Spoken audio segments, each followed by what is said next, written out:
கும்பகோணம் அடுத்த திருவிடைமருதூர் பகுதியைச் சேர்ந்தவர் ராமலிங்கம். பாமக முன்னாள் நிர்வாகியான இவர் மத மாற்றத்தை தீவிரமாக எதிர்த்து வந்தார்.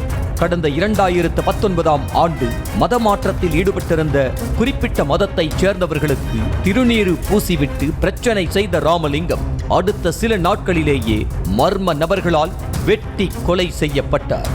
கொலை சம்பவம் குறித்து முதலில் விசாரணை நடத்திய போலீசார் 5 பேரை கைது செய்தது. பின்னர் மேலும் 8 பேர் கொலை வழக்கில் சிக்கினர். இதற்கு பிறகு ராமலிங்கம் கொலை வழக்கு NIA கைக்கு சென்றது. அப்போதிலிருந்தே ராமலிங்கம் கொலை வழக்கில் சம்பந்தப்பட்ட 5 பேரை தேடி வந்த தேசிய புலனாய்வு அமைப்பு துப்பு கிடைக்காமல் திணறி வந்தது.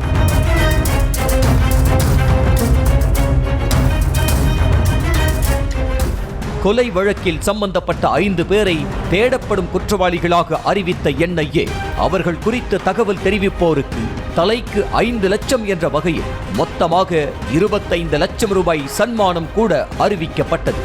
ஆனாலும் அந்த 5 பேர் எங்கே இருக்கிறார்கள் என்பது குறித்து ஒரு தகவலும் தெரியாத நிலைதான் இருந்து வந்தது.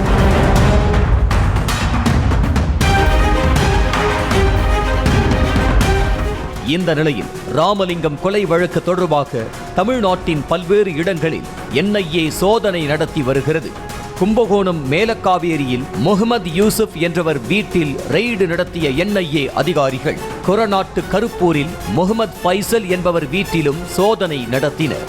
மேலும் திருப்புவனத்தில் சகாபுதீன் வீடு, திருமங்கலக்குடியில் ஹாலித், இம்தியாஸ், ஹாலிப் என தஞ்சாவூர் மாவட்டத்திலேயே 6 இடங்களில் தேசிய புலனாய்வு அமைப்பு சல்லடை போட்டு சலித்து தேடப்பட்டு வரும் குற்றவாளிகள் குறித்து விசாரணை நடத்தியது.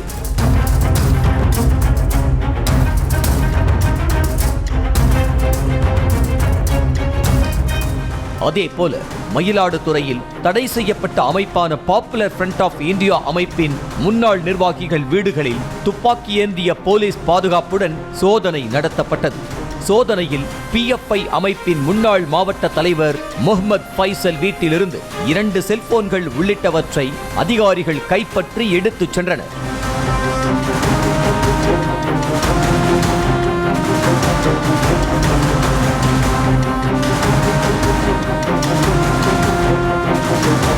திருவிடைமருதூர் ராமலிங்கம் கொலை வழக்கு தொடர்பாக திருவாரூரில் 2 இடங்களில் தேசிய புலனாய்வு அமைப்பு சோதனை நடத்தியது.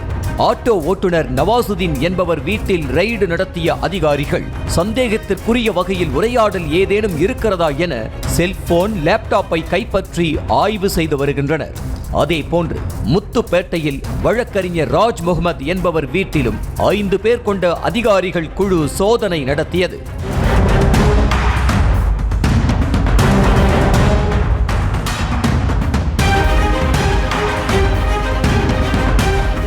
நாகை மாவட்டம் திட்டச்சேரி வாணிப தெருவில் உள்ள முகமது ரஃபீக் என்பவரது வீட்டில் NIA நடத்திய சோதனையில் செல்போன் பறிமுதல் செய்யப்பட்டதாக கூறப்படுகிறது.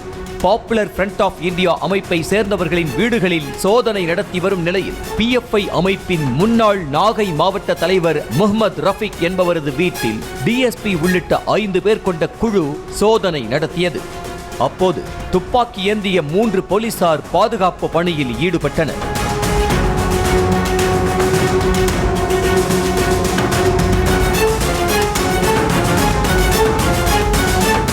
காரைக்காலில் சுண்ணாம்புக்கார வீதியில் அஷ்ரப் அலி என்பவரது வீட்டில் 5 மணி நேரத்திற்கு மேலாக NIA சோதனை நடத்தியது. இருவரும் PFI அமைப்பின் முன்னாள் நிர்வாகி என்ற நிலையில் காலை 6 மணிக்கே அஷ்ரப் அலி வீட்டுக்கு சென்ற அதிகாரிகள் செல்போன்கள், முக்கிய ஆவணங்களை எடுத்துச் சென்றதாக தகவல் வெளியாகியுள்ளது.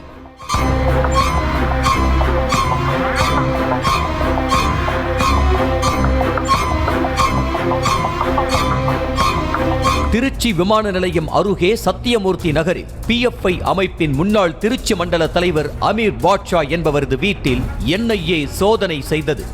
4 மணி நேர சோதனைக்கு பிறகு அமீர் பாட்ஷாவின் ஆதார் கார்டு, மொபைல் மற்றும் பென்டிரைவ் உள்ளிட்டவற்றை அதிகாரிகள் பறிமுதல் செய்து எடுத்துச் சென்றனர்.